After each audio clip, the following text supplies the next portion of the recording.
All right, well, welcome to our live stream. This is the Visual Arts Academy and Studio live stream. We do this every Saturday from 6 to 8 p.m. And I just want to thank everyone for hopping on here and hanging out with us. So it looks like tonight it might just be me. Normally it is me and Seth, and then some weeks we have um, Thomas. So my name is Chad, by the way. Chad Nuss. I am also known as the Humble Wizard. That's my fun little nickname that actually one of the viewers of our live stream gave me. So I've been very thankful for that. We've really run with that. So I love it. We also have Seth Jones. He is one of the co-founders of the Visual Arts Academy and Studio.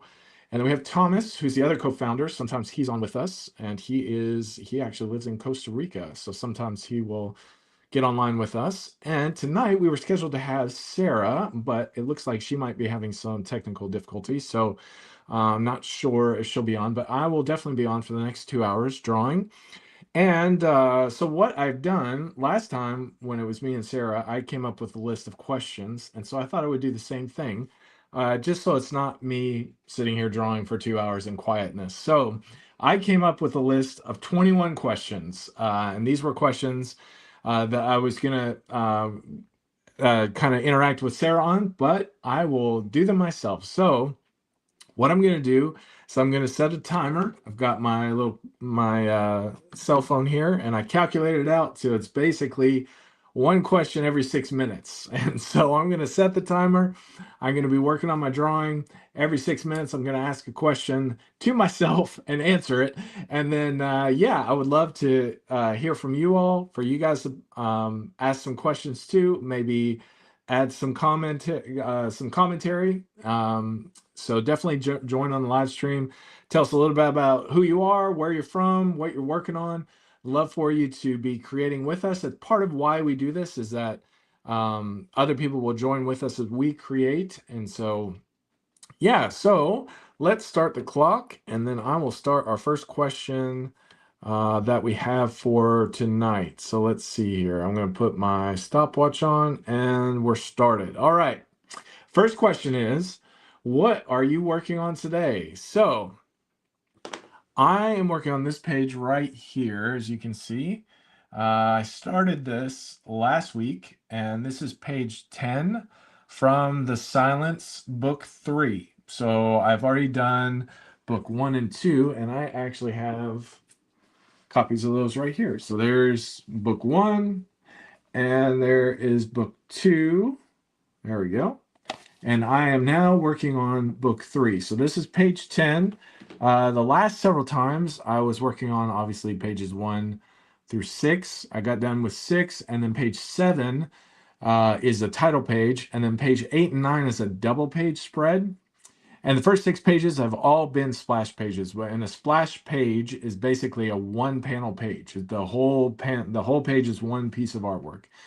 And I just got to the point where I was done. I did 6 of them in a row. I didn't really want to do a double page just yet, so I went ahead and skipped to page 10. Now 10 is, as you can see here, it's kind of a splash page. Half of it is a splash page, and then there's a panel inserted at the bottom. And so here, what you see in this scene, that is Naomi. She's one of the main characters of The Silence.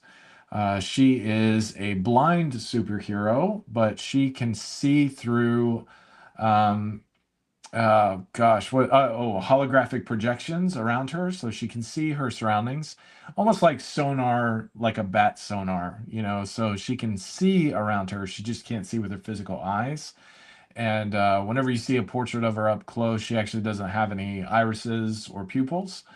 So that's Naomi. And then there in the background in the upper panel is Dr. Polaris. And this scene continues from issue number 2, where in issue number 2, there was a spaceship that crashed into the upper part of a skyscraper. And so then here Naomi and Dr. Polaris are coming over to check it out, check out the wreckage. And then you'll see there at the bottom panel is kind of an upper view looking down over the shoulder of Dr. Polaris as he sees the wreckage here. Oh, and it looks like we have Sarah on here. So let me get her added to our stage. Sarah. Let's see if we can see if she's here. I see you, but I don't hear you.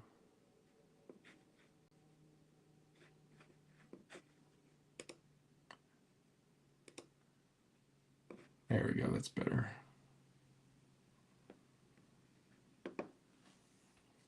So while Sarah's getting set up, so this is the page that I'm working on right now. And like I said, I started this last week, and that's kind of where we're at right now. So it's a little sketchy around the edges, but we're going to get some of that done today, but that will be for my next question. So yeah, as far as this is going right now, I feel like it's in a good place. It was getting a little bit flat and a little bit messy, but I'm hoping to fix that up. Sarah, how are we doing? Oh, you're muted. I can't hear you. And now you're frozen.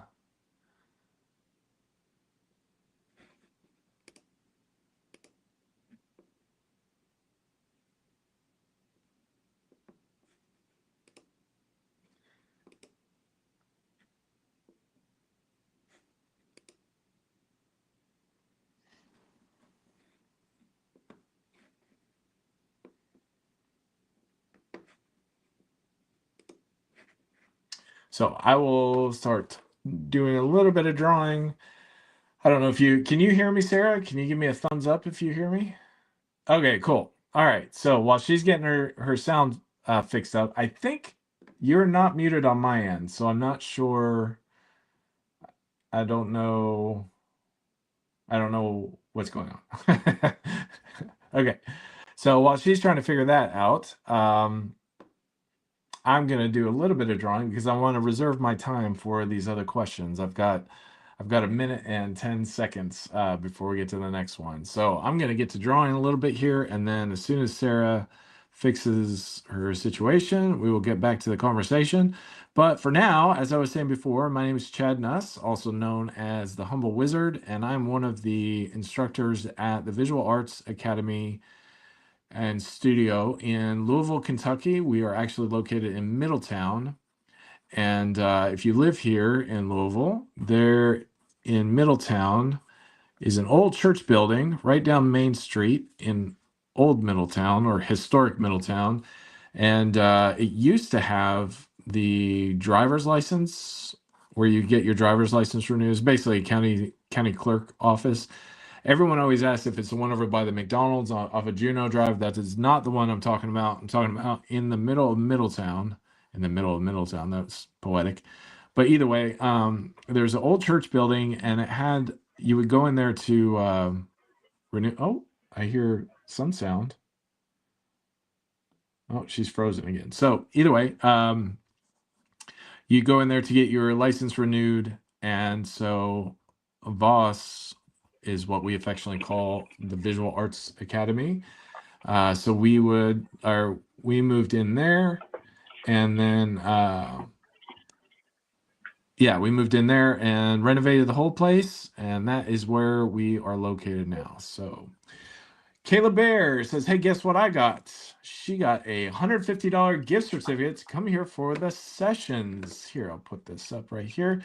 That is amazing. That is so awesome. And we look forward to seeing you here at the school.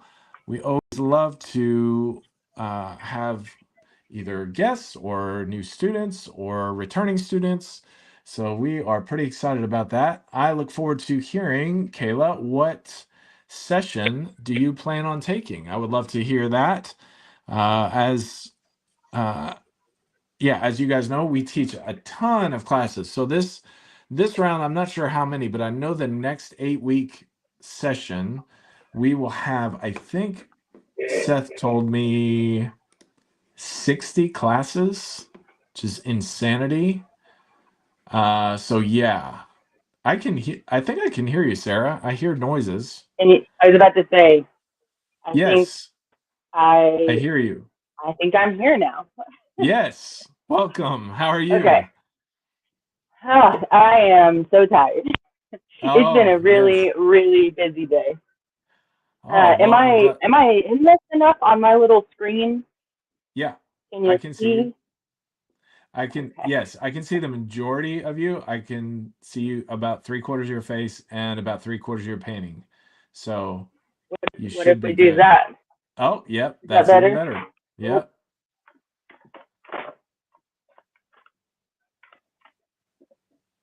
my there you poor go. easel is so old it doesn't like to hold up. Oh, yeah. No, that looks awesome. That's great. So what I was saying before you got on here, I came up with a list of 21 questions this time. I know last time I had 30 questions, and these are for both you and I. And so I had started with the first question, and I basically worked it out to where it's about 6 minutes a question. Oh, So so every 6 minutes I'll throw out a new question, unless we get in a really good discussion, and then it doesn't matter for us to go through all the questions. So, but why okay. don't you start and tell us a little bit about what you'll be working on tonight? So I'm working on this oil painting. It's something I started a long time ago and just started reworking it 2 weeks ago when I started doing the live stream with you all. So that's kind of have it be like my live stream painting, kind of give it a purpose again. Nice. But last week I went through some darker colors and was kind of like reshaping some stuff because, like I said, I started this a long time ago, like 10 years or more ago. Um, so I've grown a lot since then. So I went in and I like just kind of reshaped some stuff, darkened it up, and then today I'm gonna kind of go in with my like medium values and maybe even get into the lighter highlight values. But we'll see. We'll see where it goes. That's And I have amazing. face So, paint on if anybody is wondering. So yes, I that's what's I on my saw face. I saw they mushrooms, it looks like? Yes. Yep. Awesome. I was at a festival all day today, so I ran Nice, back here nice. to get on here. Well, thank you. That's awesome. Yeah. So have you done that before where you kind of put a painting or a drawing away for a long time and then brought it back out? Or is this kind of a new thing, or how do you normally Definitely work? not a new thing. Okay. Do you I've have like, I have a lot of paintings that I've just over the years um, just pull off the wall and keep working on them, and eventually I label some of them done, and some of them I just leave up until I decide I want to work on them again. yeah, that's awesome. I do the exact same thing. I've got several either drawings or, yeah, mostly all drawings that are in process. And I kind of like doing that because then if you ever get tired of one, you can just put it away for a while and get it out later.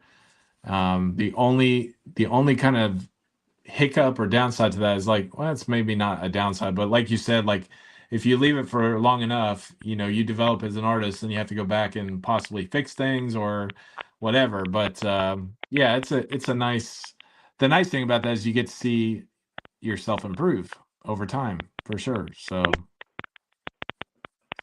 I, awesome. So oh, you cut out a I would little say bit. it's just kind of fun to see the difference, Yeah, yeah, for sure. the change over the years. So Kayla Bear says that it's a nice painting. So awesome. Thank you.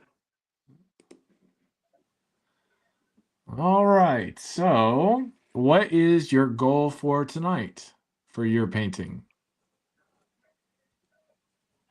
Oh, I don't know. I don't really have a goal. Just to really just work on it. Add some of the like I said earlier, the kind of going in with more medium values and brightening it up a little bit more and just trying to get it to look like stone because it is like a stone statue. Yeah, nice. Nice.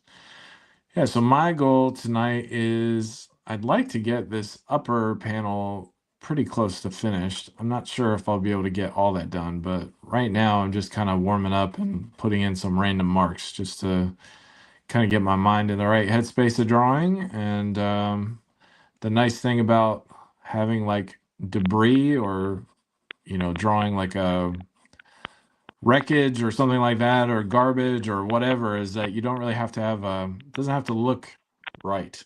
As long as it's just got a lot of random pieces and marks, you can kind of pass with a lot of stuff here. So that's what I'm doing, just put in some random marks, trying to make things a little bit organized. But yeah, we'll see. But yeah, I'd like to get this top panel done, and then hopefully by next week have the bottom panel done, and then we'll move on to the next page. So I was hoping to get some work done on this page this week, but I just didn't get a chance to get to it. So that is one thing that I do really like about doing these live sessions, that I, like you said, you have a painting now for your live sessions. These pages are kind of reserved for me for the live sessions. So I know I'll get in some work on them at some point. So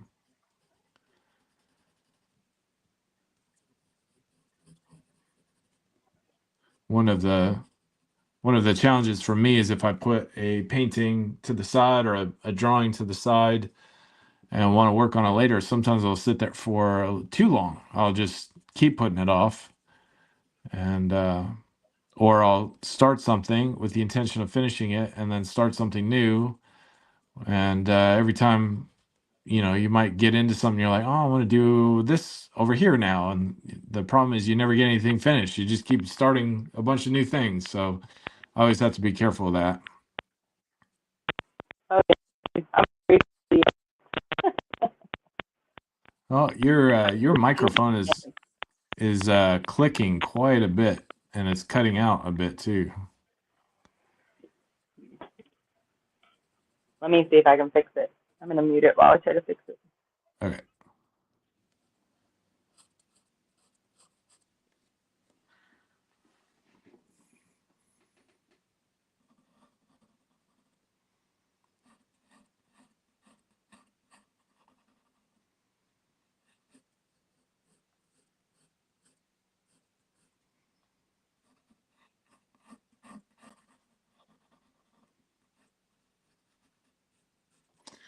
So while Sarah's working on that, Kayla Bear, you said you're doing the adult session and that you are 20 years old. Well, awesome.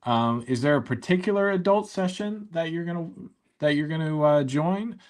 Is it a painting class? Is it a drawing class? Do you have any idea which one you're gonna do? I'd love to hear. If it's a painting class, it will most likely be Seth teaching that, unless it's watercolor. Maybe it might be Sarah. I'm not sure, but yeah, I usually do all the drawing sessions. So if you do a drawing session, it might be me. So I'm not 100% sure, but I'd love to hear if you have an idea which adult session that you plan on taking. And if it's is it one of the 8-week courses, or are you doing like an exploration, or are you doing what else are we doing? Sometimes we do the 4-week. I don't know that we're doing any 4-week this round, but yeah. What are you thinking? What do you want to take? What are you looking at trying to learn? I would love to hear more about that. So Are we still hearing clicking? no, I can hear you just fine. I think it was actually the rock tumbler in the background. Oh, okay. Yeah, we've been getting into tumbling rocks. Awesome. I have no idea what that is, but that sounds amazing. It is really cool. You have this device that rolls. You put like rough rocks in there with a certain amount of or a certain grit of Yeah. paste stuff, and then they stay in there for honestly like a couple months, and then you rinse them and you switch them out and you put a different grit, and then you do that for a long time, and then it polishes and smooths them. It's really cool. Oh, that's awesome. Can you do Long that? term fun. You do that with like you just find rocks wherever, or does it need like special kind of rocks or Certain rocks work better than others. Um, but I mean, we've tried all kinds of rocks we find, and we've even bought our one of our younger sons like fancy rocks you can tumble yourself because he's really into rocks. It's nice? pretty. It's been pretty cool. I don't know what you did, but even your camera is a lot clearer now too. So That is part of the time setting up. It is let me borrow it. it's funny. It's as soon as you said that you started clicking again. Now I can't hear you. I'm sorry. Yours is too for me. I don't know if it's my headphones, but like yours is also going in and out. If the sound is too bad, I could either mute it and just paint, or I can. I mean, I hate to have the quality be No, you're bad. good. So It's good now. So I don't know. It just kind of in and out a little bit. It could be me. I don't know. We'll see. maybe So, it's being sensitive with my hair. So maybe I'll just like tuck my hair away from it because it is oh a yeah. headphone. Because it Okay. won't. Yeah. I can't Maybe. do it through my laptop. So Okay. Yeah. Maybe. Yeah.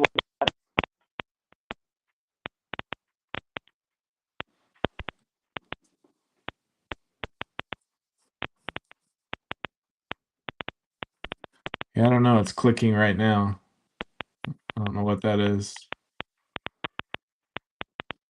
Maybe I'll mute mine and see if it's me. No. Now it stopped. I don't know. Weird. I don't know. well, maybe I don't know. We'll see if it gets any better or not. But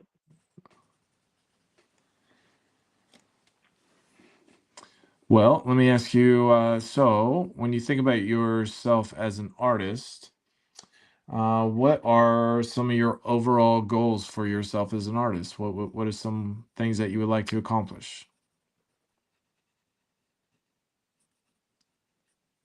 um,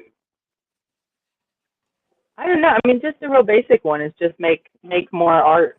Um, also, I'd like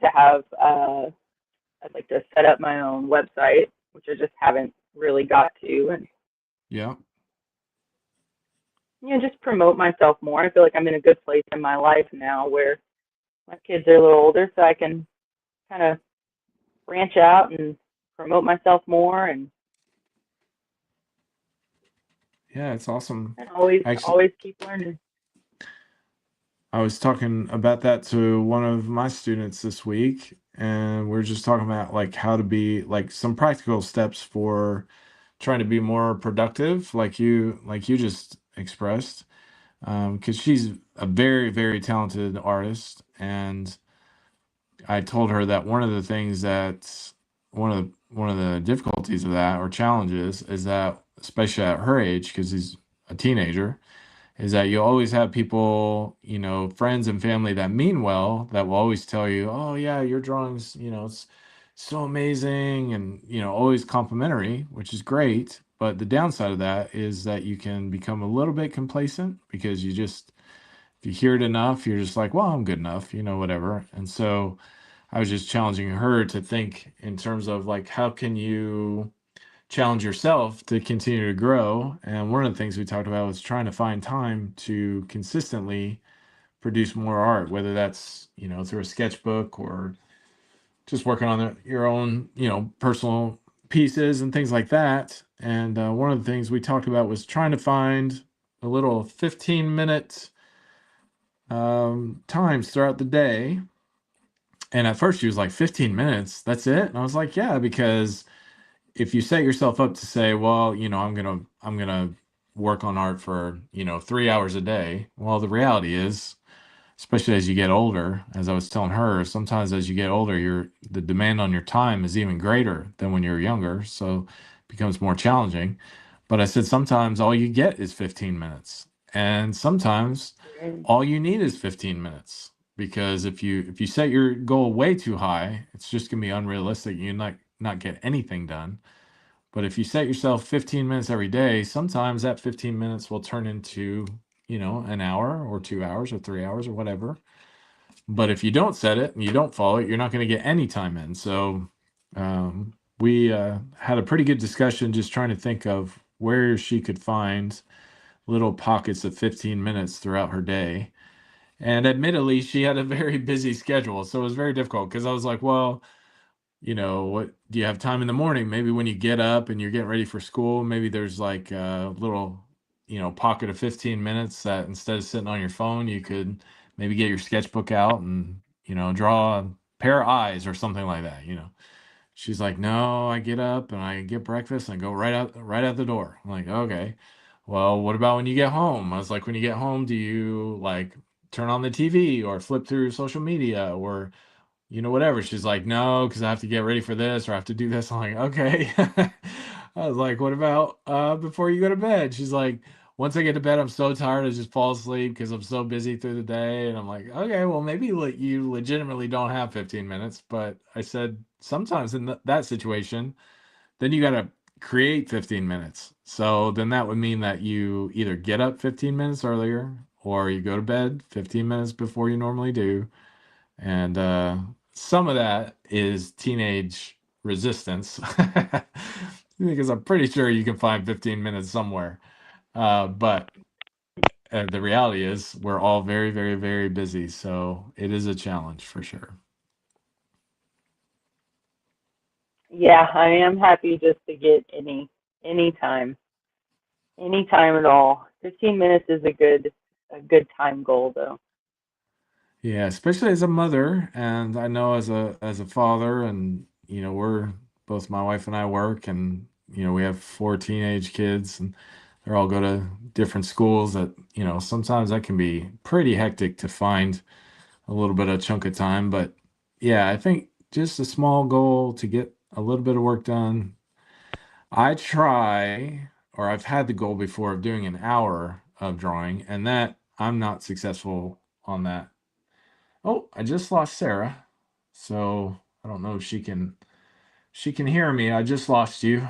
So hopefully we'll find her and get her back. But so far in our questions, we're doing great. I've gotten through 1, 2, 3 questions, and we're already at 30 minutes. So that's 10 minutes of questions. So oh, there we are. Sarah's back. Let me put her up on the add her back.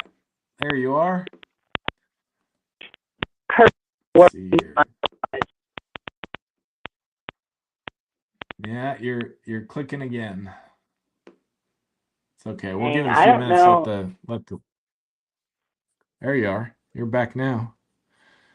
So either way, we'll work through it. Not a big deal. So all right. Well, Sarah, if you can hear me and if your microphone works, tell us a little bit about what classes are you teaching right now, and what kind of what lessons are you covering with your students? All right, is my microphone working? Oh yeah, I can hear you. Okay. So classes are watercolor and colored pencil. In my colored pencil classes, we are working on, I have some kids classes we're working on talking about just the value scale, like shadows. I get to work a lot of just their own piece of work doing stuff. Or an apple this day. I like to give them lots of choices. So they usually come with me with their own ideas. Like one is working on a colored pencil owl, drawing of an owl, and so just kind of doing lessons mixed with different projects. And yeah, and then watercolor. I have a watercolor class with some young girls this week too. It's been lovely, and um, that one is a little bit more studio style. So sometimes we all do something similar together. Sometimes they're all doing their own things individually, and I go around and help them and give them tips and show them different techniques with watercolor. That is awesome. I'm always very intimidated by watercolor, so that sounds like a really good class. I could definitely learn a few things from you on watercolor. That is for sure.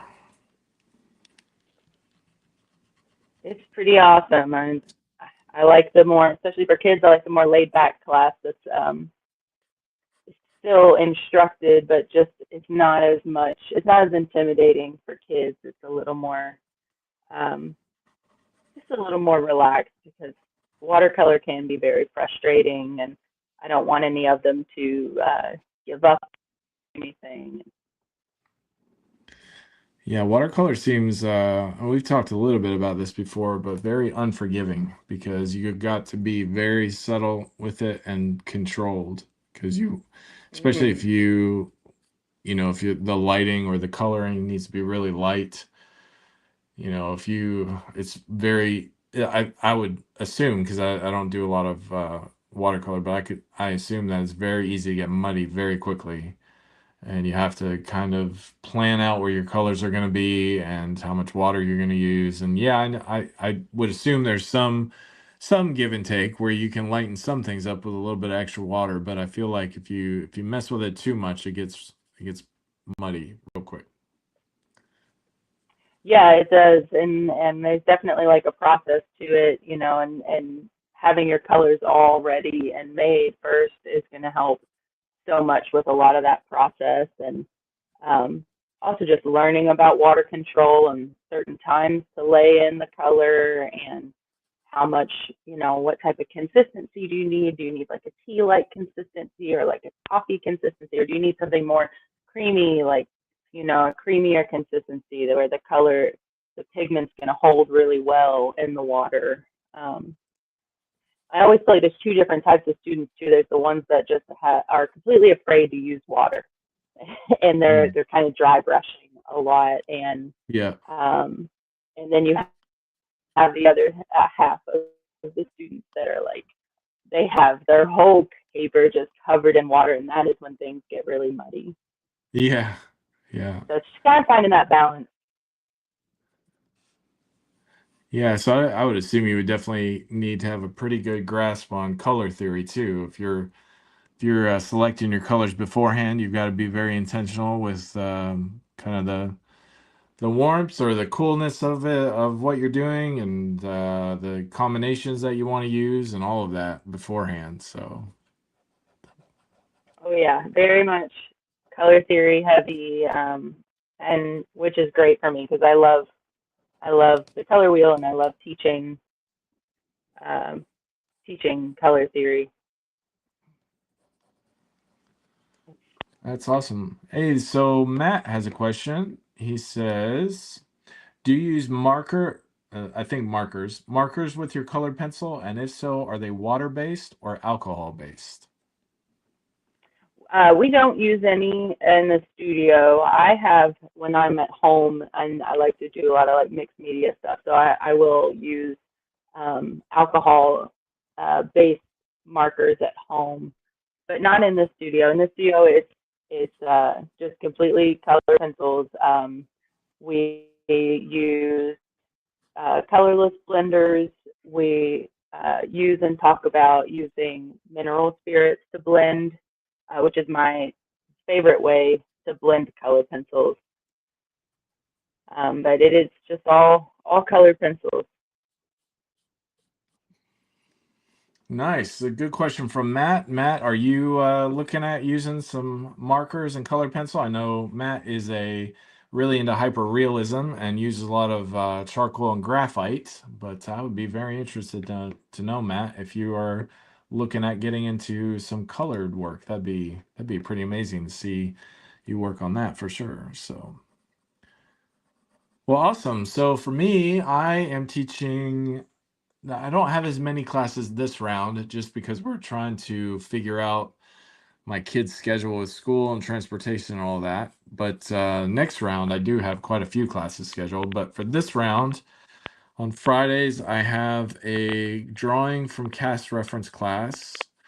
and we are working on a cast of eyes. So I'm drawing an eye next to our students and working on shading and technique and those kind of things. And that's a really good class. It's kind of also a studio-based class. Really, with a class like cast drawing from reference cast, there's not a ton of instruction. It's as far as formal instruction or lecture or anything like that or demonstration. It's more of the students getting in there, drawing, working from the cast model, and then for me to come by and to help guide and suggest and offer some correction and those kind of things. And in that class, I try to also draw one of the cast models with them so they can see me do it, and then we can bounce back and forth. And one of the fun parts of that class is I always have the students critique my drawing, and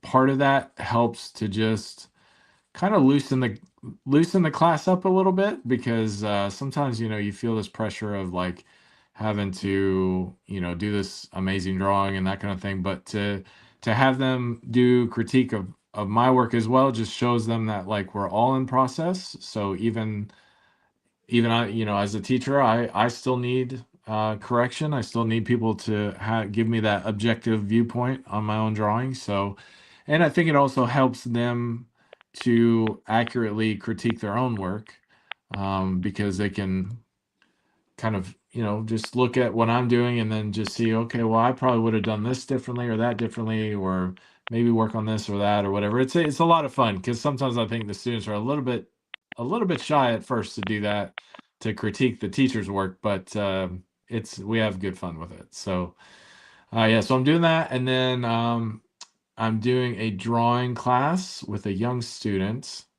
and it's a drawing 101 class, so we're doing a lot of the basics. So in that class, we start off with just some basics about the different grades of pencil, how you sharpen a pencil, how you use like mark making to create different textures. We do a gradient scale using the different types of lead. Then the next week we get into, for the next 4 weeks after that, or I'm sorry, the next 2 weeks after that, we look at 4 different kinds of measuring.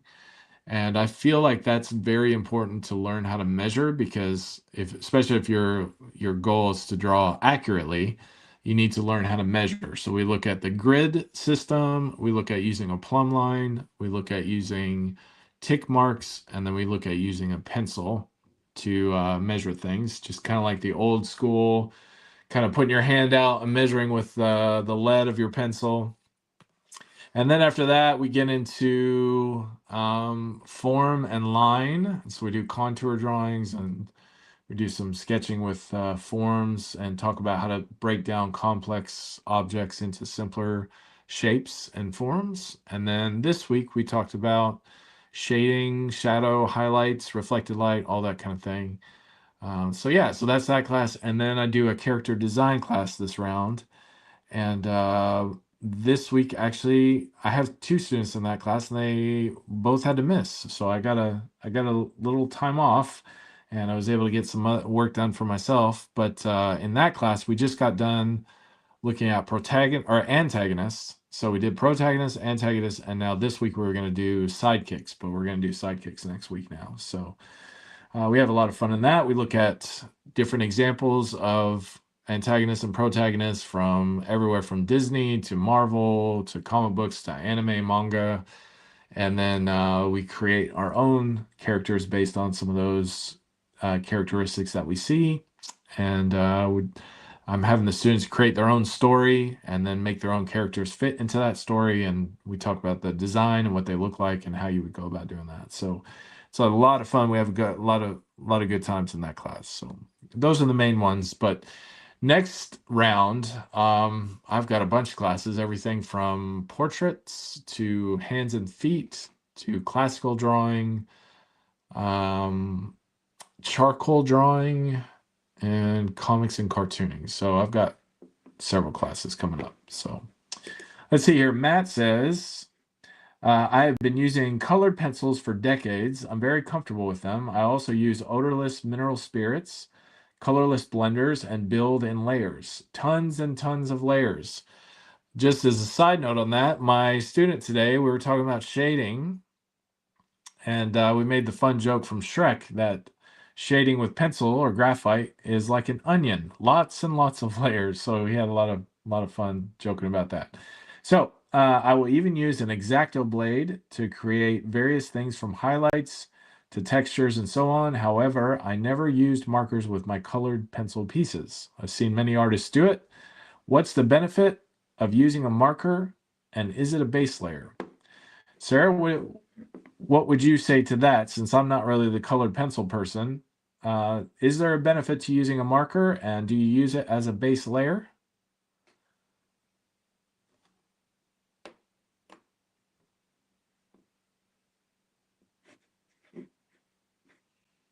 Well, we might have, looks like Sarah might be frozen.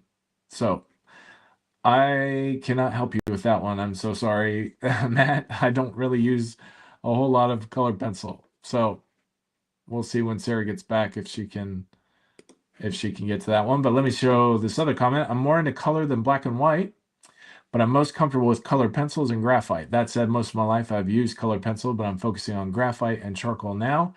But I'm also adding color because I'm dying to get back to color. So I'm mixing black and white with color. Well, I look forward to seeing your mixed work between color and black and white there, Matt. Matt is super talented, realistic, or realism, and working towards hyperrealism portrait artist. And I am definitely looking forward to what he is doing with that. So let's see, we've got some good questions here, some good conversation, and let's see here. We're slowly working through our questions, talk about our classes, and our next question is, what is our goal? Let's see here. So Sarah is saying that I'm muted. So let's see, Matt, if you're listening, can you hear me? If you could put a comment in there, and if not, then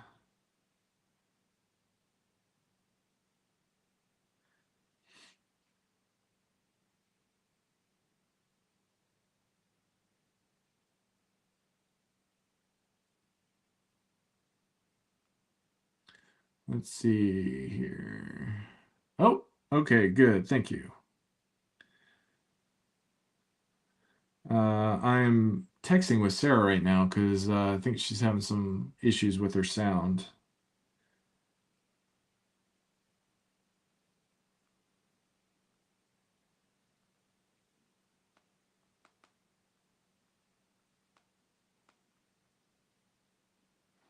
All right. Well, I'm just going to let her paint a little bit. In fact, let me just, I'm having a text with Sarah a bit because she can't hear me through this. So let me text her here.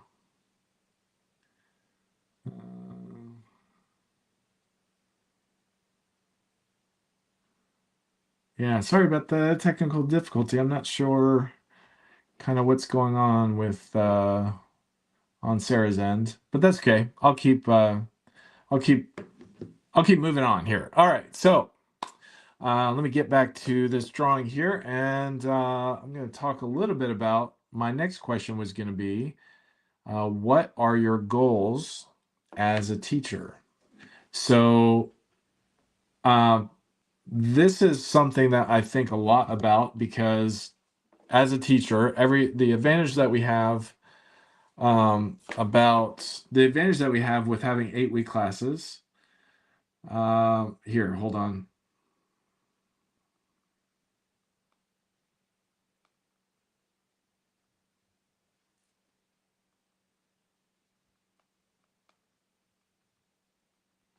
Trying to get Sarah fixed up here.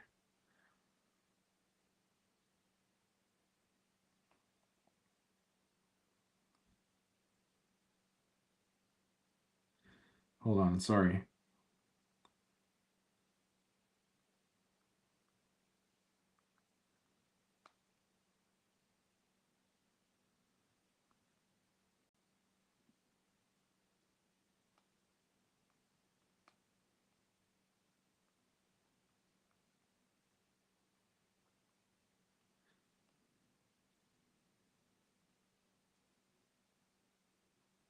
Okay, so anyway, unfortunately, I think Sarah is having a bit of technical difficulty, so I think she's just going to continue to paint, and then I am going to keep talking. So you get to hear me drone on for a little while, for another, looks like hour and 20 minutes. So I apologize for you having to listen to my monotonous voice.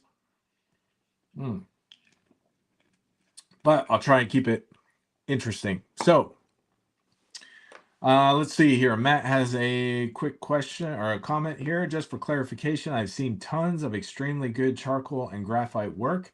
I absolutely love Chad's work, and it has inspired me to get into black and white. Chad spurred me on to learning charcoal and pushing the limits of both. I'm absolutely loving black and white, so now I have a conflicted heart, color and black and white. Well, first of all, Matt, thank you so much for that amazing compliment. I appreciate that. It's always a huge compliment to know that your work is inspiring and pushing other people to get better. And likewise, the things that I've seen that you're doing is really blowing my mind, because I try to do realistic work, but yours is really getting close to being hyper realistic. And that is such a unique skill, and not a lot of people can do that. So that's amazing. And it's fun to see you get into charcoal and trying some new things. So I have a tendency to stick with what I love, so I usually go with graphite or charcoal, but I do every once in a while love to get out some pastels or get out some acrylic paints and try some new things. So that is awesome. So keep pressing on, and I definitely look forward to seeing some of your new colored work for sure. So, but yeah, so as far as goals as a teacher, the one advantage that we have of doing these 8-week courses is that you have the opportunity to reevaluate. So you go through, you think, at least what I do, and I know I've talked with Seth, and I'm sure Sarah does this as well, where I've kind of thought through, how did that 8-week course go? What were some things that went well? What were some things that didn't go well? Because the reality is, like, even if no matter how you plan it out, there's going to be things in which you could have done better, or maybe missed opportunities or anything like that. And it's not a cause for you to get like super frustrated or discouraged or anything like that. It's just good to kind of evaluate and get better, because one of the things that we want to do at VAAS is we want to provide the best experience that the students can have. We do really feel like our school or our academy is one of, if not the best academies that we have, in at least in our city, definitely in our state, and I would say nationwide, or maybe worldwide. So I do, of course, I'm a little bit biased because I'm here and working at VOS, but I really do feel like what we have is next level. It's definitely, it's different. It's, I think, and I hate to sound kind of on the sales end of things, but for the money that you pay versus what you get, I mean, we really try to offer the students very high level rigorous instruction. We don't shy away from challenging our students no matter what level they're at, and we're not afraid to bring it to that next level for the students. So for the student that's coming in and is expecting, well, I just want to do a little bit of kind of doodling or sketching or whatever, there's definitely a time and place for that, and there are definitely students that are on that level, and we have no problem meeting students where they're at. But sometimes that might throw students off to come into a class and they're learning, anatomy, or they're learning the Loomis method or color theory or some more technical aspects of drawing. And so we want to provide that for our students. So anyways, all that to say that each round of classes as a teacher, you get to kind of reevaluate and think through what are some things that you could have done better. And so this last round for me, that I really tried to really improve on was the amount of demonstration that I was doing. So one thing that I think my classes suffered a little bit the last round is I would do like, and I told students up front this, I would say, okay, we're going to talk about the subject for that day.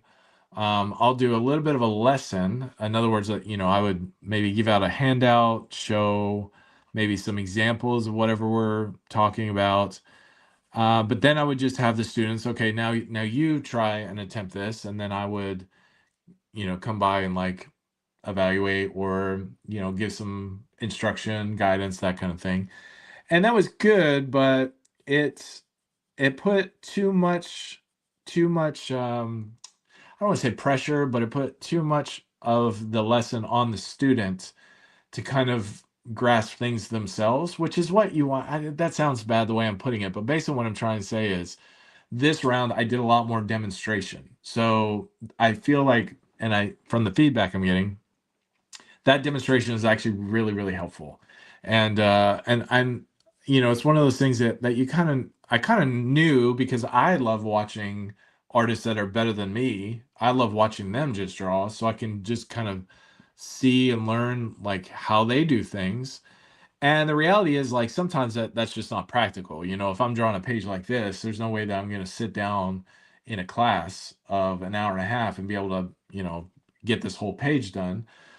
So the demonstrations that I started thinking through was like, what are little things that I can do to help facilitate demonstrations, right? So, for example, in our character design class. So one of the things I would do the first round of doing that class is, we talk, for example, about protagonists, and we'd say, okay, so let's think through, and I would have a handout, and I would say, okay, let's think through what are some characteristics of a protagonist.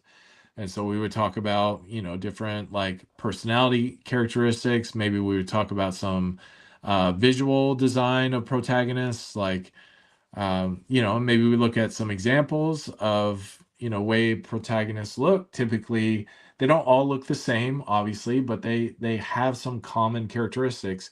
And I would try to challenge the student to, find the protagonist just based on what they look like.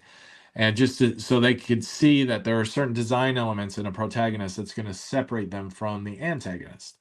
And then we would look at the antagonist, do the same thing, the sidekick and all that. The difficulty of an antagonist is that sometimes they look like the protagonist and they act like the protagonist, and then they end up being the antagonist. So, you can't always go by that, but there are some general principles. So anyways, we would discuss all of that. And then I would have them, I would say, okay, now you design your protagonist. Well, if it's a character design class, part of what you're trying to do is teach them how to design. But, to just say, okay, go design your own, that's like teaching a cooking class and saying, here's the recipe, now go make it, and there's definitely a lot of value to that. And we definitely do that.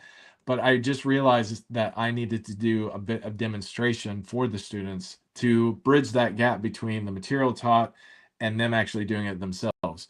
So this round of that class in particular, we would do the same as far as talking about different aspects of a protagonist or antagonist or sidekick or whatever. And then I really focused on, okay, you're placing these characters in an environment, in a story. So you definitely need to have that part of your design figured out. What role is this protagonist playing? What are some, personality quirks? What is the storyline? What is the conflict? What is going to be the resolution? What is driving them? Those kind of things. And try to incorporate that in part of your design. But then we would sit down and I would say, okay, we're gonna draw a protagonist together.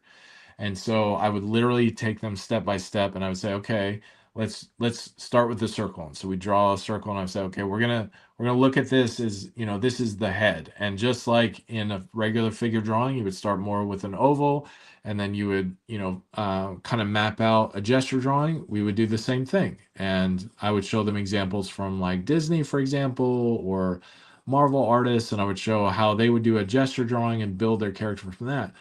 So we would do a gesture drawing together. I would show them step by step, and then we would talk a little bit about, the body type, what is, how are you going to design this body? So if you look at someone like Mr. Incredible, for example, they have kind of a V shape.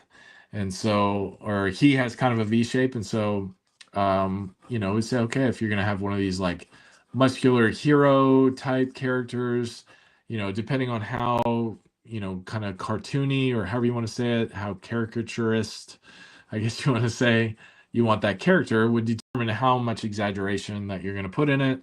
So, I would give the students kind of the freedom to kind of do their own thing, but it was within a specific guidance, because then I would say, okay, well, now next what we're going to do is, now that you have your body shape, we're going to build off the arms and legs. And now we're going to work on their costume. What are some things that we're going to do with that? How does their costume reflect maybe their backstory or maybe their personality? All those kind of things. So we're doing that together so they can see kind of the whole kind of process of designing a character.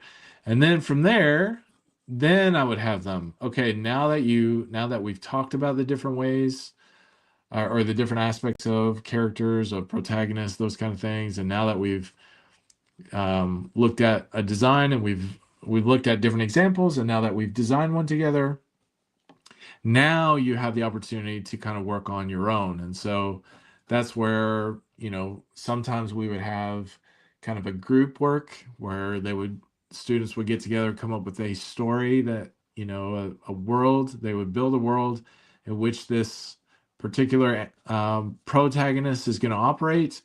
And then they would design the character based on that. And and so from there, once they got the look down, then we would talk about, okay, now that you have your protagonists and the way they look and that kind of thing, you've got to think in terms of maybe different expressions or different ways that they're going to act or hold themselves or whatever. So then the challenge is for them to come up with some different angle drawings, maybe do a turnaround drawing of that character.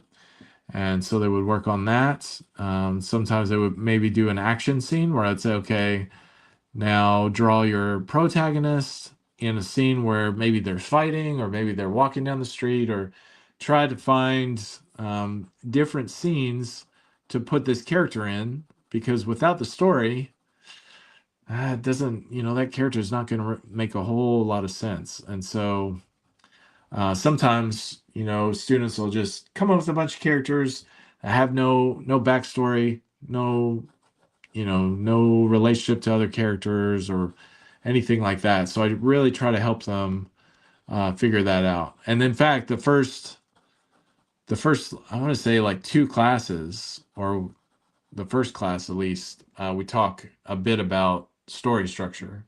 So we'll talk about the, classic story structure where you have, the introduction, the rising action, the climax, and then resolution. We'll talk about the hero's journey. We'll talk about the 3-act story structure. Sometimes we'll talk about the tragedy where it ends, either unresolved or with a sad ending, that kind of thing. And so we just discuss those, have them write those stories, and then design their characters with that context. So anyways, this was a super long answer to just say that part of my goal as a teacher for that class, and for all my classes really, was to incorporate a lot more demonstration for the students so they could see. And in my other classes, like I was already doing that. Like for example, in my drawing from cast reference class, I would draw a cast reference alongside the other students. And that was really helpful. And that continues to be helpful this round too. Like I think the students really appreciate seeing, how I approach a cast drawing, and them learning, one of the things, especially in that class, that the students really have to work on is being patient. Lots of patience. In fact, today, one of the students, we were talking about, the shading and shadow and highlights and all of that. And I was explaining to them that in order to get like really nice shading and really nice gradients, you have to be super patient and use tons and tons and tons of layers, and just taking your very light, like a 2H pencil, and just layer upon layer upon layer upon layer and build up those dark areas. And students have a really hard time with that. They want to just go right in with their very, very dark pencils and put in really dark shadows. And yeah, well, looks like Sarah just texted me. She's having issues once again. So I think that might be it for her. Her screen is not working. So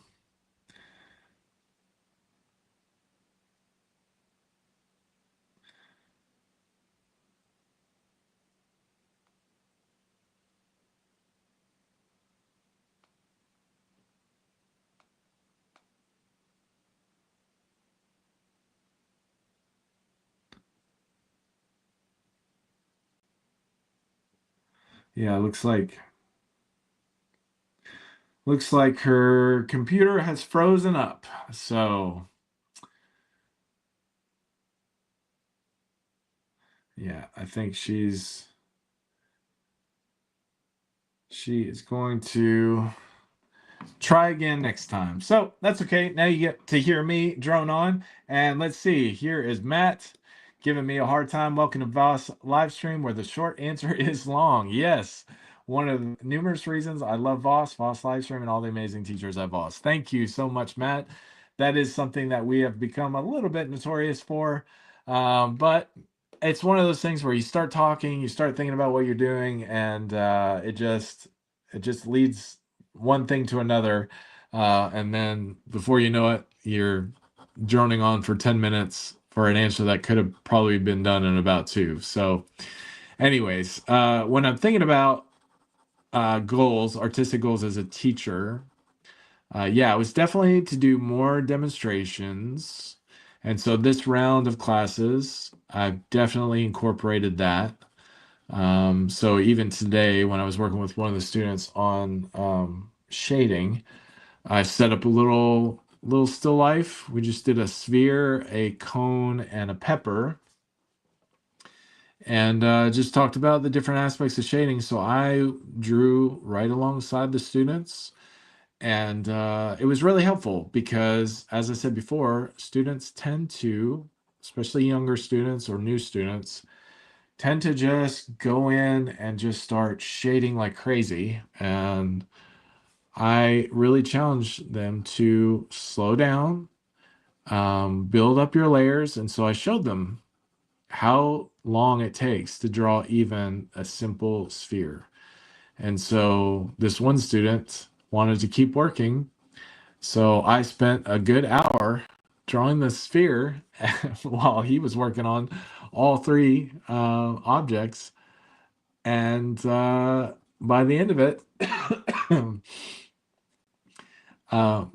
and I don't say this as a braggy way, but just reality is my sphere was a lot better than his drawings. And because I've had a lot of practice, but I was just showing him that, hey, look, like, you don't have to be Speedy Gonzalez on this stuff, man. Just take your time, put lots of layers in it, and that's how you're going to get those subtle, nice gradients and make this thing look beautiful. And he just had such a hard time with that. And I'm like, well, I'm telling you, that's what you need to do. So demonstrations was really, really helpful teaching tool for me. And I'm glad that I was able to start incorporating that into my lessons for sure. So I'm trying to think if there's anything else. I mean, the advantage now, having done several rounds of these classes, is that I've got them pretty well prepared. So I already know going in what I'm going to do, what kind of like what the exercises are going to be. Like the curriculum's pretty much already determined. So the first couple rounds, it was a lot of prep work up front. But now I've done it several rounds, so I kind of know what the next thing is. So now it's just a matter of lots of refining, and so that's what I'm in the process of doing. So yeah, so I'm thinking, yeah, demonstration was the biggest thing, and then yeah, maybe just some small tweaks to the actual curriculum of what we're going to study, what I want to emphasize, those kind of things. So, and measuring was definitely one of those things that I felt like needed to have a specific focus, because really everything's all about measuring when you're drawing from life. It's just all about measuring. Even when you're shading, just measuring where your shadows are in reference to one another. It's really what it's all about. And anytime, a student is drawing and they can't figure out, why it's not looking the right way or whatever, it is 99.9% of the time because they haven't measured it accurately and something's out of place and they can't figure out why. And so learning those different measuring skills is huge for learning how to draw accurately and shade accurately, because shading's the same thing. So what I'm working on right now is just trying to, I'm putting in almost too much detail. Things are getting lost a little bit, but I love putting in a lot of detail. And I always tell people that when it comes to like comic book drawing and fantasy art and those kind of things, detail makes the unreal seem real. And so I like to put a ton of detail. The problem is things can flatten out that way and they can get lost. And so I'm having a real challenge trying to figure out how to keep these things together, or trying to keep everything together and separate. So I'm playing around with kind of silhouetting some of this debris and behind the characters so that they'll stand out. But I also want to have a little bit of detail even in the silhouette. I don't want them to just be these black masses. I want there to be some small detail. As my voice cracks. All right, let's see here. Because I want, like, especially where I'm at with her, I want her to stand out from what's behind, but I also want to put some debris behind because I want her to really, it's like she's in the midst of this pile of debris and she's kind of sorting through all of this kind of garbage or whatever. So trying to figure out how to do that. Maybe cover her leg a little bit with a piece here. That'll help. All right, let's see here. All right, so on to our questions. So I'm doing great. I got 5 questions and we're at 1 hour and 5 minutes here. So we got about 50 minutes to go and I still have 16 more questions. So I got plenty of time here. Enjoy a little kombucha and get back to our questions here. So my next question that I was going to talk with Sarah or Seth about was, are there any special moments / breakthroughs from this week of teaching? So I would definitely say there's usually always some kind of a moment or breakthrough with a student. And that's one of my favorite things about teaching, is when I see a student kind of make the connections or connect the dots, so to speak, right?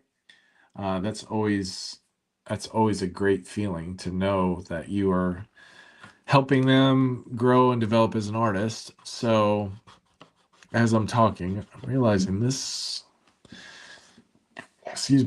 little mass back here of debris is not that helpful. So I almost think that she might just need to be the silhouette that sticks out from all this debris. So I'm going to get rid of this stuff that's around her back, because this is part of what's making her get lost in the midst of all this debris. I want her to really stand out since she's in the foreground. So I'm going to get rid of all that. I think that's a bit better. Yeah, that's definitely better. Okay. I am going to put like, there is a skyscraper behind her, but that's going to be in just an outline, because I don't want to put any major detail on that, because that will also make her get lost in the midst of this picture. But I do think it's okay to have some of this up here. And I'll put a lot of this in silhouette. And I'm trying to use this strategically with a little bit of the leading lines.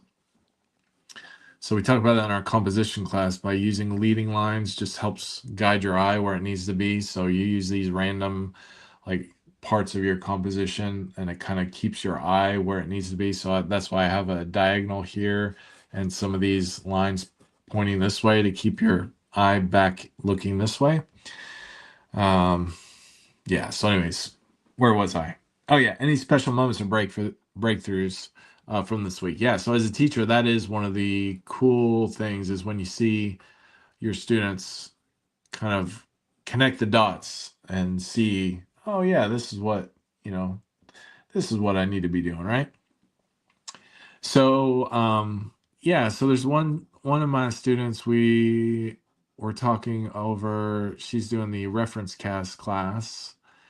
And so it's, we've really been pushing on, taking your time, working through difficult parts of the drawing, being very patient, because she, like most artists I know, really feel this pressure to get things done quickly. And it's like, I don't know where this pressure comes from. Maybe it's our culture. Maybe it's like, I don't know what it's about. But, when you look back through, art history, the major paintings took forever, months, years to make. So I think we need to just give ourselves some grace, and it's okay if, something takes a long time, and oftentimes it requires taking a long time, especially if it's a really complex piece with a lot of delicate, beautiful details that you're trying to work in. So anyways, we were talking a bit about that, because her tendency was to go really fast, and I was like, no, take your time. And so for this class, like, she is literally only going to complete, I think, 2 drawings over the whole 8 weeks. And hold on. Excuse me. Yeah, 2 drawings over the 8 weeks. And even at first, I was a bit nervous about that, because I'm like, well, sometimes students, they're coming into a class thinking, they want to produce all this work and everything. And the thing that I really try to emphasize, and she realizes this, she even said, yeah, I see what you're doing. I was like, even though you're not creating a lot of, like, quote unquote artwork, you are focusing on 1 or 2 drawings, and we're dealing with a lot of principles. So even though you've not done a lot of artwork, you are learning a lot of principles about art. So it's like it's been a really good class to kind of teach her to slow down, to take her time, to work methodically and in lots of layers. And so, especially when she first started drawing, I took the eraser away from her. So you're not allowed to use an eraser. You're not allowed to use a soft lead, so she had to use a 2H. I said, so you start light, and then you add through layers. You darken the areas up that you need to darken, but stay away from excessive erasing. The point is not to have these perfect drawings when you first start drawing, but when you draw lightly and you work in layers, then you can work on the details over time. And so she wanted to have all the details 100% right as soon as she started drawing. And I was like, no, that's not how we do this. You draw it very loosely, very lightly, lots of sketching, very messy. And as you go over it, and as you add your layers and work on, your pencil marks and all that kind of stuff, you will slowly add the details that you need to add to this so that it looks the way you want. And yeah, I literally had to take the eraser away from her because she would draw something and then she would erase it. She would draw it and then she would erase it. And I was like, no, you're not trying to like get perfection right out the gate. You are allowing yourself to make mistakes. You're allowing yourself to be very loose, because when you draw like that, that's usually when you're going to produce your best work. When you're nice and loose, you're not worried about making a mistake. You're just letting your pencil flow over the paper. That kind of freedom really does result in some of your best work. Now, sometimes too much freedom, you're just going all over the place, doesn't look that great. But like, as I told her, it's okay to make those kind of mistakes, because like I said, the first level of drawing is not that perfection. It's just getting ideas down on the page. Then you go back, then you work out the details. And so one of the things I also remind my students is that in nature, there's no actual lines. And so when we're drawing, we are kind of creating magic because we are creating the illusion of lines. And sometimes we do that directly by drawing lines on the page. But I really try to get the students away from relying on those contour lines. So most new artists or young artists, what they'll do is they'll go in there, they'll draw their outline, and then they'll shade in their outline. So they're basically doing a contour drawing that they're shading 3D. And I try to explain to the students that yes, you can do a contour sketch very, very lightly, but those outlines that you've just drawn are just simply guidelines. You're eventually going to erase them, or they're going to get lost in the midst of all your drawing. So you don't draw those and be married to them, because what happens is you get in there, you commit to those lines. If it's wrong, or if it's out of proportion, or you haven't measured it right, now you got to go back in and you got to try to erase all that. And especially if you go in dark, which a lot of students do, you go in dark, you try to erase it, you're going to have the ghost of what you drew still there, and it's going to be hard to get rid of. And so, yeah, you need to take your time, lots of layers, and slowly build, and not worry about your outlines. Let your outlines develop from your drawing. And outlines for an object, as you see in nature, is basically just two different tones next to each other. That's how a line is created. So it's a little bit different, in this situation where I'm drawing this comic book, I'm relying on a lot of lines. But in my classes, when specifically we're talking about, classical drawing classes, and they're drawing a still life or figure drawing or something like that, like, we're not here to rely on those contour lines. We are developing those contour lines throughout the drawing. So, all right now I am up in this upper corner, just I'm creating kind of some silhouette of some kind of broken structure here. It's really kind of messy right now, but I'm just trying to frame this panel here a little bit. There's going to be the outline or silhouette of a couple of skyscrapers here in the background. Not a whole lot of detail, just serving as something way far in the background to give this panel a bit of depth. I tried to layer, dark, light, dark, various degrees of detail to once again create that bit of depth. It's still a bit flat, and it's still the eye has a lot to look at. So the danger with that is that you get lost in all these details, which is fun and which is nice, but sometimes it makes the picture hard to read. And it's kind of at that point right now where it's a bit hard to read. So that's where I had to make some editorial decisions. That's where you go in, like I'm doing now, and you just kind of take some things out Sometimes you got to put some things back in until you get that nice balance of what you're going for. And I really want the emphasis to be on her kind of lifting or touching these look like chunks of metal or machinery or something like that. And yeah, so in doing that, having this nice little outline is really helpful. I forgot that I shaded this in here, and that is making her get lost as well. So I'm gonna take out this shadow a bit, or it wasn't really a shadow, it was a silhouetted piece of, I might keep some of that in there. Yeah, that's okay. We can keep that in there. And yeah, so it's just you add things, you take it away until you get the right balance of detail.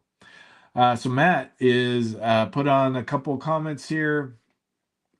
He said he says, welcome to VAAS Livestream, where the short answer is long. One of the numerous, I think I already read this one, but yeah, that's kind of our thing, is that we get on here. The short answer ends up being the very long answer. And Matt says, I'm in great company where I do the same. Yeah, it's very easy, especially if you get on a subject that you're very passionate about. It's very easy to get to talking about it and run away with, one topic to the next topic to the next topic, for sure. So then Matt says, 100% thank you for saying this. And the reminder to give myself grace. I think he said that during the time where I was saying, like, we don't have to worry about being super fast. You sometimes it's good to just slow down. And especially when you remember, like, so many of the great masterpieces took months and years to finish. So we don't need to feel that pressure to get things done. Of course, the exception of that is if you are on a time schedule. If you've committed to a commission, you have to have it done by a certain amount of time. Sometimes, you have to get it done. So, and Matt says, couldn't have said it better. And I both 100% agree. And I'm super grateful for that. Well, thank you, Matt, for following along with our discussion. And I'm glad that it's really helpful and encouraging to you. I also need to remind myself of that, because sometimes I can get I can get a bit discouraged. I'll look at how much stuff I've done, and you'll think, oh, well, this artist or that artist created so much more in their lifetime, or is currently creating so much more than I am. It can get pretty discouraging sometimes, but that's why you have to be careful about not comparing yourself with other artists. Every artist is a bit different. Every artist has a different process and speed and kind of way of doing things. So we're all different. We all have our own way of producing work, and I think that's what makes art so amazing and artists so unique, is we all have different ways of creating. So what I'm trying to do right now is I'm darkening in or silhouetting in some of this form down here. I want to keep in some small detail, but this is helping separate this back area where Dr. Polaris is from kind of the plane that Naomi is on. So yeah, that's what I'm trying to do right here. I'm trying to figure a lot of things out with this drawing, because there is a lot of detail going on, but we'll get there. Sometimes I'm successful with that, sometimes not, but we will keep going on here. So yeah, now I'm trying to figure out, like, how much of a frame do I want to do. I don't necessarily want to do, like, I want to say shrapnel, but kind of weird pieces everywhere. I also want to take into account that there's going to be dialogue balloons up here, so that's going to be part of the composition.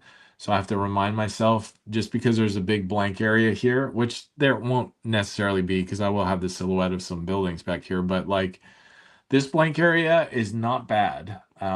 Sometimes at least I get this nervousness of blank area. I'm like, I got to fill it up. I got to put something in it. But you can use blank areas like that to your advantage. And as I said before, it's not going to be completely blank because it is going to have some word dialogue balloons, and you have to leave space for those too. So, all right, let's see here. I'm going to work on these little Android type scanner kind of AI, whatever things.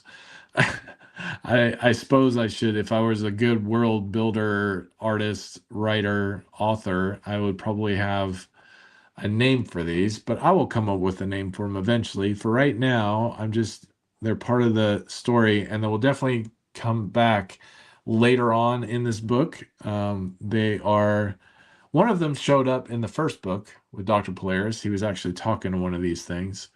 And honestly, off the top of my head, I can't remember if I may have, you know what? I'm actually going to look that up real quick. I may have had a name for one of these things, but they are going to be used by Dr. Polaris for his kind of nefarious purposes. Right now, he's scanning them. He's using them to scan this area to find out if there's any survivors, because he's wanting to cover up any deaths. So let's see here. How about a little story time, shall we? So this is on this page right here, and there is one of those right there. He says, "Are we different than flowers?" There was on the previous page, there was a flower that he generated holographically. It says, "We are composed of parts and digital information as well, all designed to counter the failures of the human condition. What is in the name? We call ourselves humans and ascribe to ourselves dignity, but we are simply trying to avoid death. What do you think, M? Am I a human?" And then M answers, "You are human because you create." And he says, "I am not human because I create. Birds and insects and reptiles create. I am human because I destroy." So that's one of my favorite pages, just because there's a lot of philosophy packed into that. One of which is the human condition. What does it mean to be human? Does it mean to be human to create, or does it mean to be human to destroy, especially when you look at our world? But he refers to this little android as M. So it's funny, those little details. I wrote that, like, I don't know, back in 2016, almost 10 years ago. So I forgot that little detail. And sometimes when you're, world building like that, it is easy to forget those little details, like names of whatever. And so that's why I keep a sketchbook, a little notebook where I'll write in,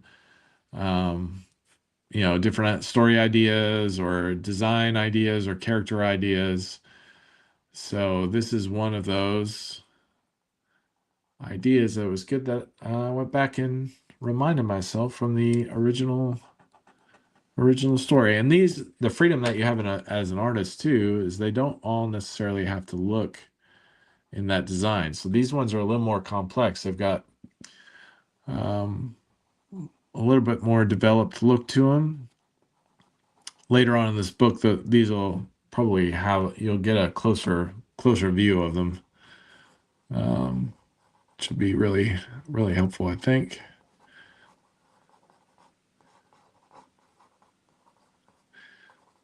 So I'm also trying to, mentally, sometimes you have designs for these things in your head and you don't realize where you're getting them from. Sometimes you have to be careful, because I think of those floating androids from Star Wars when they're on the planet Hoth, and it comes up and Luke and Han end up destroying them. So there is a great temptation to make these little android things kind of look like that. But you want to stay away from that, or at least I try to stay away from that and have my own original designs to things. So this is also where a sketchbook is really, as I said before, a sketchbook is really handy, because you can go in and sketch out the design. These ones I haven't really sketched out the design. I'm just honestly just kind of making them on the fly, which is fine.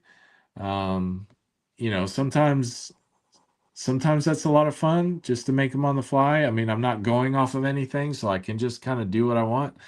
But once they're in here, then you kind of have to make them consistent with the rest of the book. So if they show up again, they have to look the same. And there's no telling, there's no reason why these have to be the exact same one that showed up in book one, because these could have a different purpose. So you have a lot of flexibility as a creator of these books. You do have to be careful that you don't run into a situation where you make something that's so totally different, and then you have to somehow reverse engineer the story and maybe do something that's a little, kind of on the nose, where the character, almost like breaks the fourth wall and, says, "Oh yeah, this is hey, this I just designed these new androids for this specific reason." You want to be careful of doing that kind of, dialogue where it's so obvious. You're like, "Oh, give me a break." You want to be a little more subtle than that. So I definitely want to try and do that. But so yeah, they've got these little scanners coming out of the bottom of them. And in a couple pages, Dr. Polaris is going to use these guys for, as I said before, some more nefarious purposes to cover up a few things. So I'll leave that for you to read about when this book is done. So I am feeling pretty good about where this is at. I mean, probably what I'll do, and I usually do this, is once I get to a good kind of finishing point on a page, I will let it sit for a few days, not look at it, and then come back with fresh eyes. That's what I think this will need, especially when I'm done, just to make sure all the details are not too overwhelming for the story. So, yeah, but I do need to work on how much detail I'm going to put in these buildings back here. I don't want to put too much. I don't want them to be a distraction. I'd rather them kind of frame out these characters. They need to be in there because, as we'll see in the page before, Naomi and Dr. Polaris kind of floated over or flew over from this other building. So you need to see that they're coming from that and that they're up high up in these skyscrapers. So it is necessary for them to be in here. But I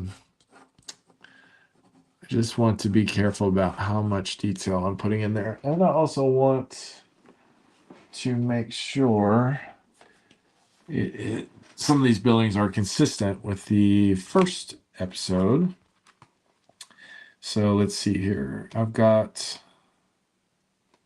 this building in the background. I want to be that building right there. So we're going to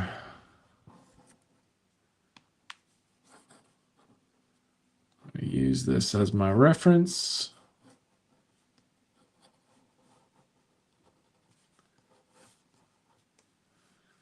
Here, and then we've got another thing there. That's going to go here. Something like that, I think.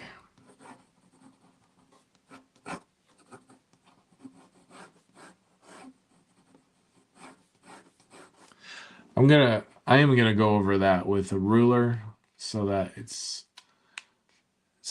is nice and straight.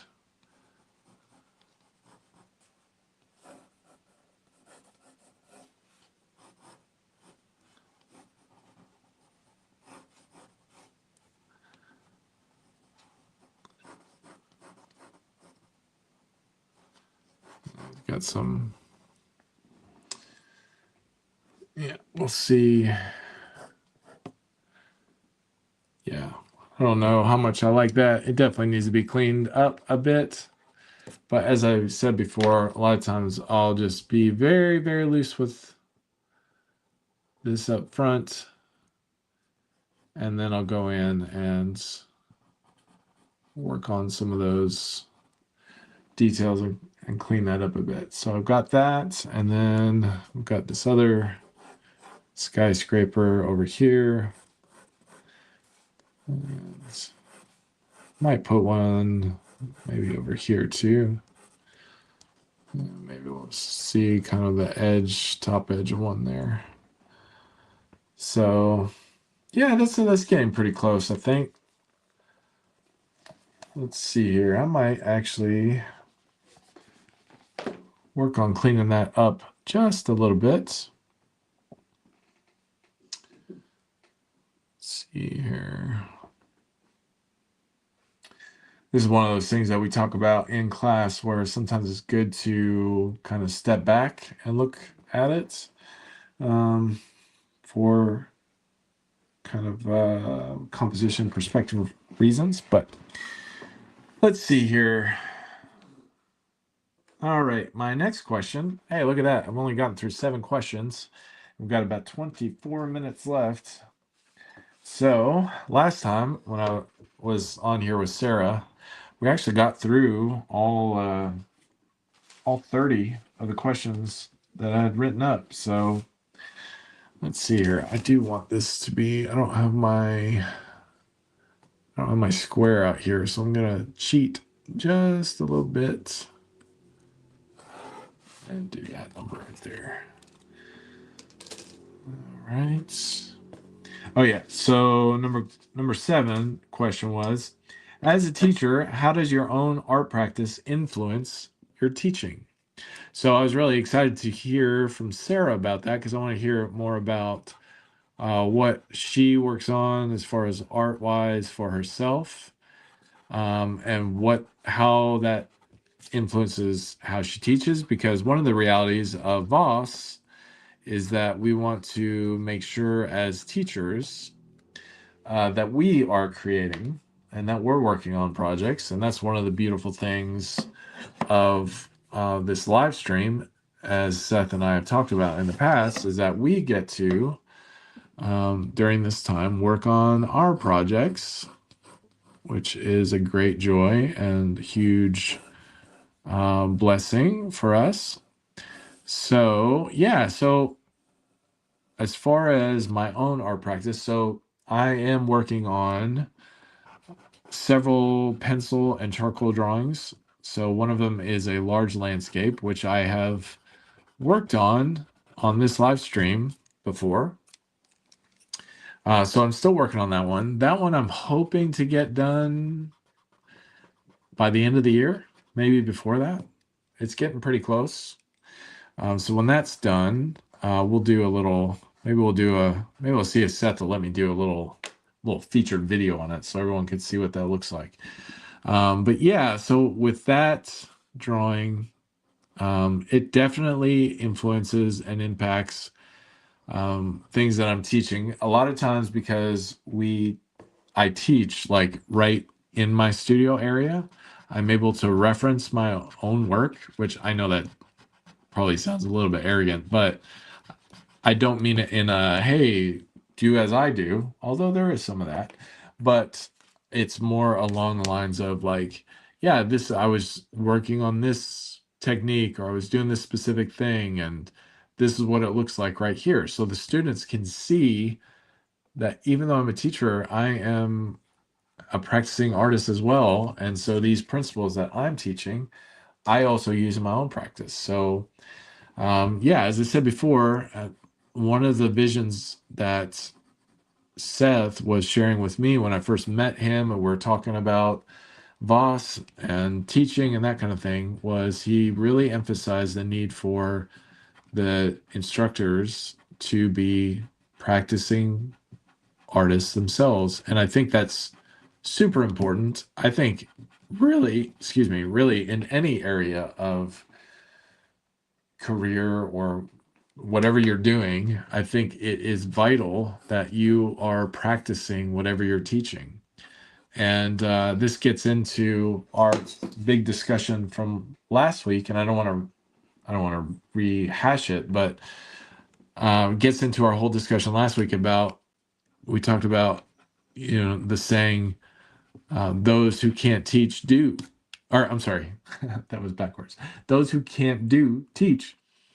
And Seth and I had a real issue with that because we said in our culture, especially in America, it's opposite usually the rest of the world. That often in other parts of the world, the teachers are the ones that are revered. They're the ones that have demonstrated that they can do or that they are doing. And, honestly, on a more of a, I don't know, maybe on a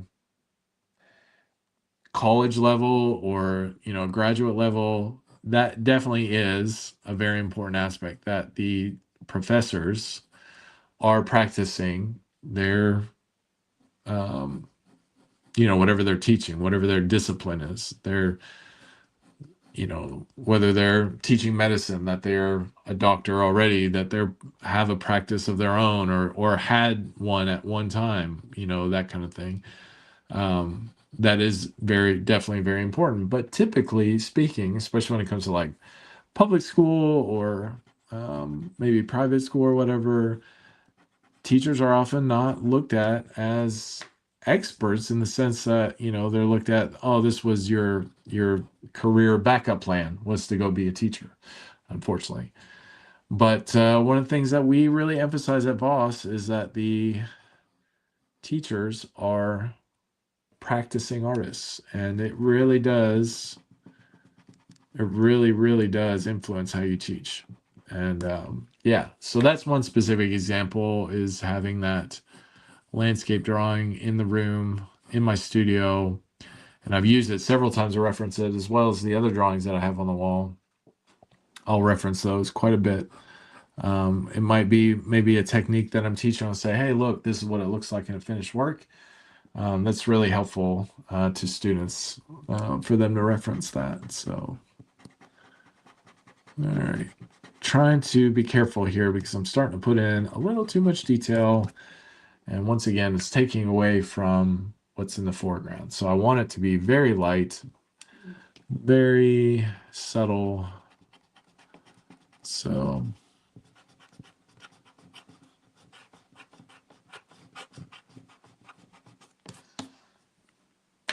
yeah, Matt said your work that you're working on becomes a visual aid, and that is exactly right.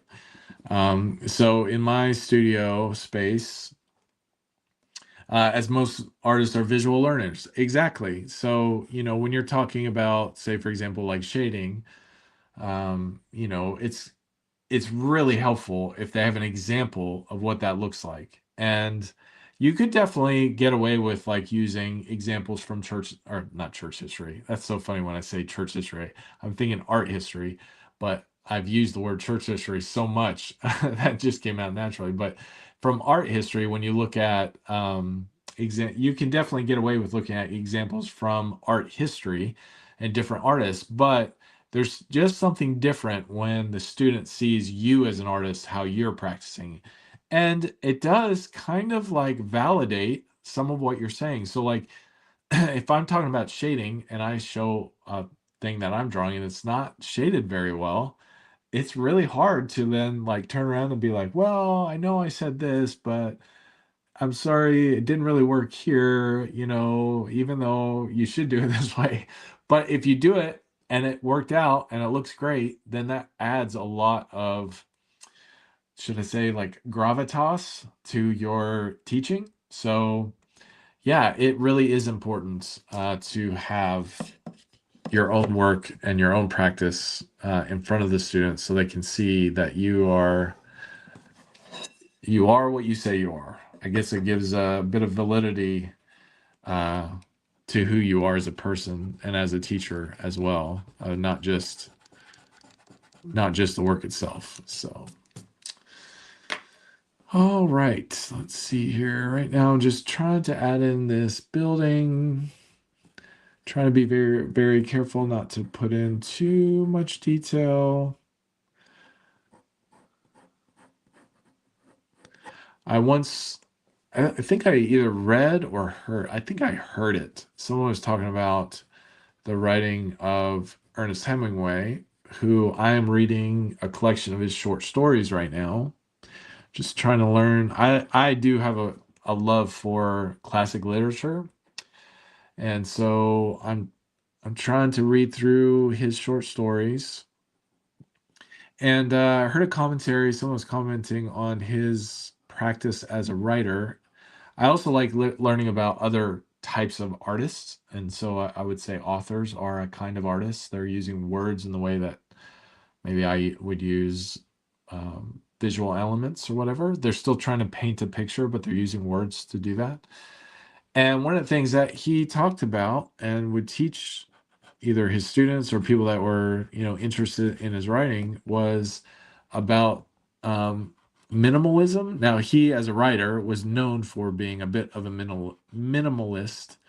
And that is one thing about his writing that sometimes can drive me crazy, because you can read one of his stories and it's like one of them I just read the other day. It was like a boy who was laying sick in bed and he thought he was dying. And oh man, what did he misread either account? I forget what it was. It was some kind of, maybe it was his temperature. He read it in Celsius rather than Fahrenheit or something. And as a result, he thought he was dying. And so he was telling his dad or whoever was taking care of him that, I'm dying and all that other kind of stuff. And the dad was like, no, silly, you just read the wrong measure, temperature. And then that was it. That was the end of the story. And I was just like, that's it. That's this, everyone who thinks is a brilliant writer. That was it. But the point of that story was just that sometimes we can misinterpret life and we can come to the wrong conclusion, all that kind of stuff. So yeah, I mean, it had good meaning and everything, but like sometimes people will read into his stories like all these like super complex themes, which I get, because and that's how people will treat modern minimalist art too. You'll see like just a glass box sitting on the floor, and someone will say this represents like the emptiness of the universe, and come up with these like super profound, super complex meanings to something that someone else will look at and it's like, dude, that's a glass box on the floor, what are you talking about? And I feel like his writings are kind of like that, where one person will read it and come away with like this super profound, amazing meanings and, all that kind of stuff. And then someone else will read it and they'll be like, it was about a kid that was sick. That's it. Right. Yeah. So, but anyways, once again, the long answer. The point of what I was trying to say is that he would write this like super, yeah, like Matt said, white canvas or a banana taped to a wall. Exactly. Like, you'll have that and someone will say, oh yeah, this is like this profound statement about consumerism, or this profound statement about whatever it is. Now, there is some of that I do like. So I will have to kind of give myself a little bit of grace here, because there are some of those white canvases, and one of my favorite artists is Malevich, Kazimir Malevich, who was a Russian artist, and he was one of the first people to do a white canvas and put it on the wall and do a white square on a white background, a black square on a white background, that kind of thing. But the point of what he was doing was very well stated, and he would make, artist statements so people understood what he was trying to do, and it was a commentary on spirituality and that kind of thing. So I do get that, but sometimes it's overdone, and I always like to say, the first person that does it, that's great. Okay, I can be down with that. But when it gets done over and over and over again, or it becomes more and more banal, I guess you could say, then, I take a little bit of issue with that. But his writing, Ernest Hemingway's writing, is very similar to that, in which you can walk away, you can read a story. It can be like a night at the cafe, and he's describing the cafe, and he's focusing on maybe a theme of the light coming from the cafe versus the darkness of the outside, and it's a symbol of the light versus dark. And I get all that, but sometimes people like will inject so much meaning into these stories, So anyways, the whole point of what I'm trying to say had nothing to do with any of that. The whole point of what I was trying to say was he's a very minimalistic writer. And one of the things that he talks about doing is he would write a story that was like 200,000 words long, and he would literally cut out 150,000 words. So like pages and pages and pages, he would just cut out. And yeah, and so the result of that is you get a story that's very to the point and direct and in some ways simple, easy to read. Um, and yes, as Matt just said, which your imagination fills in those blanks, which is the benefit of being a bit more minimalistic. Absolutely. And so as I'm drawing this, I always keep that in the back of my mind. I don't have to show every single detail. Sometimes less is more. And so I've got to often like pare back just a little bit where while also keeping it detailed. And some of my favorite artists just really have that perfect balance of being able to do super complex with a lot of simplicity. One of my favorites that does that is Jim Lee. Like he just has an amazing way of doing hyper complex drawings, but he just knows where to put the detail so that the picture is still easy to read. And so I try to emulate that in my drawings with these comic book drawings. And so this is one of those where I am trying to, I'll put some in, I'll take some out, put some in, take some out until I get it, I think, where it needs to go. So we're getting pretty close on this upper panel, I think. But we'll see. We will see. Let's see. Question number 8. What makes teaching easy and what makes teaching difficult? This was one of those that I was hoping that I could get some interaction with Sarah and Seth about, and maybe I'll save it and ask it again on another live stream since we didn't get to all these questions.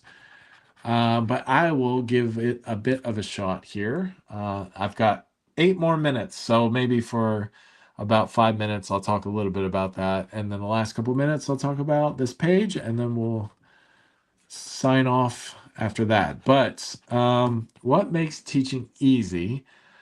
I think one of the best things that makes teaching easy is being well prepared. That is definitely a big deal. Oh, hold on. Matt says, with the time you have left, can you tell us how you feel about where you're at and how much you have accomplished today? Yeah, I will definitely get to that here in just a second. Yeah, so one of the things that makes teaching, I don't want to say necessarily easier, I guess in some ways easier, you're putting all your work on the front end by coming in well prepared. If you come in well prepared, it gives you a lot of freedom to adjust, because sometimes, especially with teaching younger kids or teenagers, you've got to adjust on the fly because either the students are not in the mood to do the lesson as you had planned, and that's a hard reality to face, but it is a reality. And so, or sometimes they can complete the lesson a lot faster than you had planned, because sometimes you think in your mind, this should take about 15 minutes to do. This drawing exercise should take about 30 minutes or whatever. And sometimes you can literally have like in your mind, this will take about 30 minutes. You do it and you turn around and they did it in 5, and now you've got 25 minutes to figure out what to do. That has happened on multiple occasions. And so that's where you can sometimes you can challenge your student to be like, okay, you spent 5 minutes on this. It really should take you about half an hour to do it right. And then you have to encourage them to go back and revisit what they've done. So that's part of your job as a teacher, is to gauge when to push, and when not to push, when to encourage, when to correct. Those are all sometimes very difficult. Sometimes you can correct and push a bit, and you can tell this is not landing as it should. It's not very helpful to the student. This is actually more detrimental to their learning. And so you kind of lay off a little bit. Sometimes a student needs some correction. They don't need someone to always be constantly telling them how awesome they are, and they need a little bit of humble pie, I guess you could say. So yeah, but yeah, so that I would say that is both easy and hard. Coming in very prepared and ready to go gives you a flexibility to change things on the fly, which I've had to do on several occasions. What makes teaching difficult, I think sometimes, if I had to be honest, and I don't want this to sound mean, but sometimes it depends on the attitude and the readiness of the student. So, a little humble wizard, yes, instead of humble pie, they get a little humble wizard. That is right. Yeah, so I've gotten a little bit of a reputation for being that teacher where I can push, and sometimes I frustrate my students a little bit, but it's all done with a bit of grace, and they understand that I'm not doing it just to be mean. I'm doing it to push them to get better. So it's always done with a good heart, I guess you could say, so that they know they know it's coming from a good place. So I don't want to exasperate a student, because that is definitely counterproductive, and yeah, helps no one in that case. So yeah, but all right. Well, I've got about 4 minutes here, and so I'll talk a little bit about where I'm at with this drawing. So let me lift up my iPad here, and you can see. So I'm pretty close with this top drawing. I'll come in here a little bit closer. You can see some of these details. So here you see Naomi. She's kind of in the midst of all this wreckage. She's looking back here at Dr. Polaris, and he's got his little androids coming around to do some scans. And I've got some debris that needs to be cleaned up just a little bit. And I've got to outline that building a little bit more. Some of the details on this building I need to clean up a bit, still a bit sketchy, and some of that up in the upper corner still needs a bit cleaning up to do. But that's basically what you've got going on here. And then I'll try to get some of that done this week, and then the bottom is what I'll probably start on next week, and hopefully having the goal to get this page done by this week, so, or by next live stream, so I can move on to probably page 11. I think I'll either do another page, or I'll go back and ink one of the former pages. But yeah, that's kind of where we're at right now. The light in here is not the greatest now, because the season is changing. The sun goes down earlier, so I've got to rely on my overhead light and my computer light. Yeah, my voice has been cracking left and right tonight. It's so crazy. But anyways, yeah, so I feel like I got a good chunk done on that. I only got through 7 of my questions, or no, 8 of my questions. And so I'll save the rest of those questions for another time, either some with Seth next week. I'm pretty sure we're scheduled. I think everything should be good for us to do our live stream again next week. And if not Seth, then hopefully either Thomas, or maybe we'll get Sarah back on, or maybe a special guest. We'll see. So yeah, so I think that's about it. We're going to finish up here. We're about at 8 o'clock. And I really appreciate you all watching along with us and asking some good questions. And like I said before, my name is Chad Nuss, also known as the Humble Wizard with the Visual Arts Academy and Studio. We are signing off here for another live stream, and appreciate you all being a part of it, always watching along and encouraging us with good questions and good conversation.